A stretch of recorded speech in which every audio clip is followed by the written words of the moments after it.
ಇದೇನು ಹೇಳಿದು ಸಹಾಯವಾಣಿ. ಇದು ತುಮಕೂರು ಮಹಾನಗರ ಪಾಲಿಕೆ ತುಮಕೂರು ದರ ರಹಿತ ದೂರವಾಣಿ ಸಂಖ್ಯೆ ಅಪಿ. ಅದು ಅಂದರೆ ಏನು ಹೇಳು, ಚಾರ್ಜಸ್ ಇರಲ್ಲ. ಸಹಾಯವಾಣಿ ಕೇಂದ್ರವನ್ನು ನಗರ ಶಾಸಕರ ಕಚೇರಿಯ ಪಕ್ಕದಲ್ಲಿ ಅಭಿ ಸ್ಥಳಾಂತರಿಸಲಾಗಿದೆ ಅಂತ ಹಾಕಿದ್ದಾರೆ ಗುರು. ನೋಡು ನಿಂಗೆ ಬೀದಿ ದೀಪದ ಇದು ವೆರಿ ಇಂಪಾರ್ಟೆಂಟ್. ಇದು ಬೀದಿ ದೀಪದ ದೂರು ಸಹಾಯ ಕೇಂದ್ರ ಸಂಖ್ಯೆ ಅಥವಾ ವಾಟ್ಸಪ್ ಮಾಡ್ಬೋದು. ಎಲ್ಲಾದರೂ ಲೇಟ್ ಇಲ್ಲ ಅಂದರೆ ತುಮಕೂರಿನೊಳಗಡೆ, ತುಮಕೂರಲ್ಲಿ ಎಷ್ಟು ಇದೆ ಹೇಳು ವಾಟ್ಸಪ್. ಸಹಾಯವಾಣಿ ಕೇಂದ್ರವನ್ನು ನಗರ ಶಾಸಕರ ಕಚೇರಿ. ಓಕೆ, ಇದು ನೋಡಿ ಟಪಾಲು ಸ್ವೀಕೃತಿ ಶಾಖೆ, ಕನ್ನಡದಲ್ಲಿ ಅರ್ಜಿ ಸಲ್ಲಿಸುವುದು ಮತ್ತು ಕನ್ನಡದಲ್ಲಿ ವ್ಯವಹರಿಸುವುದು ಅಂತ ಹಾಕಿದ್ದಾರೆ ಅಪಿ. ಇಂಗ್ಲೀಷಲ್ಲಿ ವ್ಯವಹರಿಸಿ, ಇಂಗ್ಲೀಷಲ್ಲಿ ಕೊಡಂಗಿಲ್ವಾ? ಟಪಾಲು ಸ್ವೀಕೃತಿ ಶಾಖೆ. ಟಪಾಲು ಅಂದರೆ ಏನು ಹೇಳ ನೋಡೋ, ಇದು ಕಚೇರಿಯ ರಜಾ ದಿನಗಳಲ್ಲಿ ಸಾರ್ವಜನಿಕರಿಗೆ ಪ್ರವೇಶವಿರುವುದಿಲ್ಲ. ಸರಿನಾ? ಇದು ವೆರಿ ಇಂಪಾರ್ಟೆಂಟ್ ಅಪಿ. ಇದು ಕರ್ನಾಟಕ ಲೋಕಾಯುಕ್ತ ಭ್ರಷ್ಟಾಚಾರ ತಡೆಯಲು ಕೈ ಜೋಡಿಸಿ.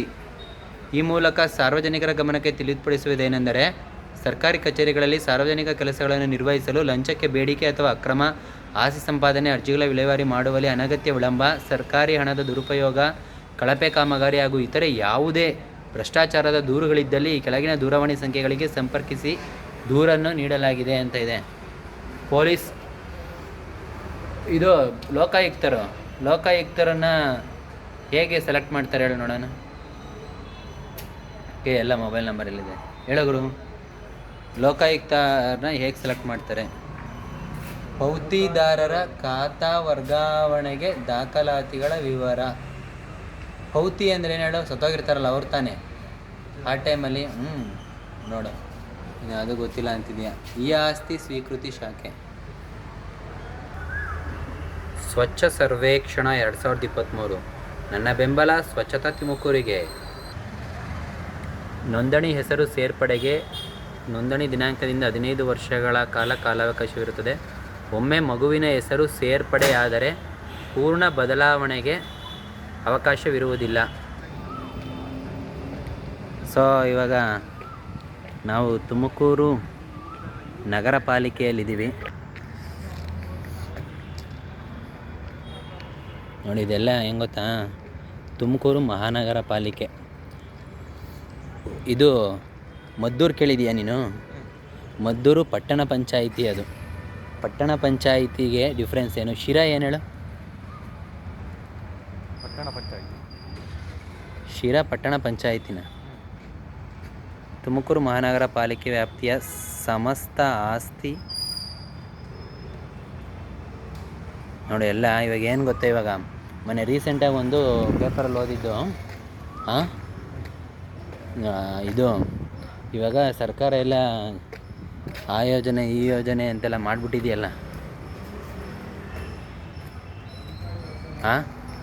ಸರ್ಕಾರ ಎಲ್ಲ ಏನು ಹೇಳು, ಇವಾಗೆಲ್ಲ ಇವೆಲ್ಲಪ್ಪ ಬೇರೆ ಬೇರೆ ಯೋಜನೆಗಳು ಅದು ಇದು ಎಲ್ಲ ತಂದಿದೆ ಅಲ್ವಾ ಜಾಸ್ತಿ. ಸರ್ಕಾರದಾಗ ಇವಾಗ ಜಾಸ್ತಿ ರೆವಿನ್ಯೂ ಇಲ್ವೇನೋ. ಅದಕ್ಕೆ ಅವ್ರು ಏನು ಮಾಡ್ತಾವ್ರೆ ಅಂತಂದರೆ, ಈಗ ರೆವಿನ್ಯೂ ಜನ್ರೇಟ್ ಮಾಡಬೇಕಲ್ಲ, ರೆವಿನ್ಯೂ ಜನ್ರೇಟ್ ಮಾಡಲಿಕ್ಕೆ ಐಡಿಯಾಸ್ ಇದು ಮಾಡಲಿಕ್ಕೆ ಒಂದು ಫಾರಿನ್ ಕಂಪನಿ, ಯಾವುದು ಬೋಸ್ಟನ್ ಕನ್ಸಲ್ಟಿಂಗ್ ಪ್ರೈವೇಟ್ ಲಿಮಿಟೆಡ್ ಕಂಪ್ನಿಗೆ ವಹಿಸವ್ರೆ. ಅವಕ್ಕೆ ಇದು ಚಾರ್ಜಸ್ ಕಂಪ್ನಿಗೆ. ಸರ್ಕಾರ ಮತ್ತು ಈ senior IAS officers, retired IAS officers, revenue officers, ಅವರೆಲ್ಲ ಇದೆಲ್ಲ ಅವ್ರನ್ನೆಲ್ಲ ಬಳಸ್ಕೋಬೋದು ತಾನೆ. ಮತ್ತು ಇವ್ರು ಯಾಕೆ ಆ ಥರ ಒಂದು ಪ್ರೈವೇಟ್ ಇದಕ್ಕೆ ಇದು ಮಾಡಿದ್ದಾರೆ ನೋಡಿ. ಬಿಲ್ಡಿಂಗ್ ಎಷ್ಟು ಚೆನ್ನಾಗೈತೆ ಇದು.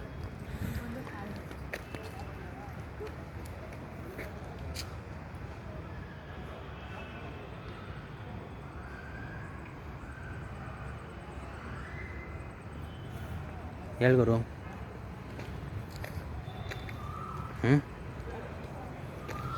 ಬಾ ಹಿಂಗಾಸಿ ಹೋಗ್ಬಾನ.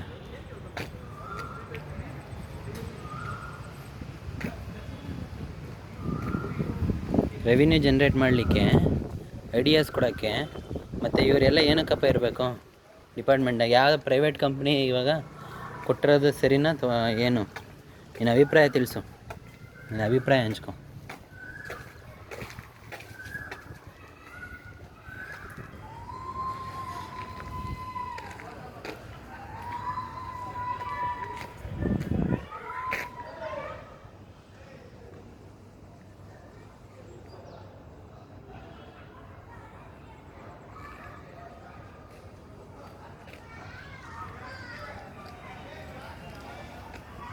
ನಿನ್ನ ಅಭಿಪ್ರಾಯ ಹಂಚ್ಕೋರು.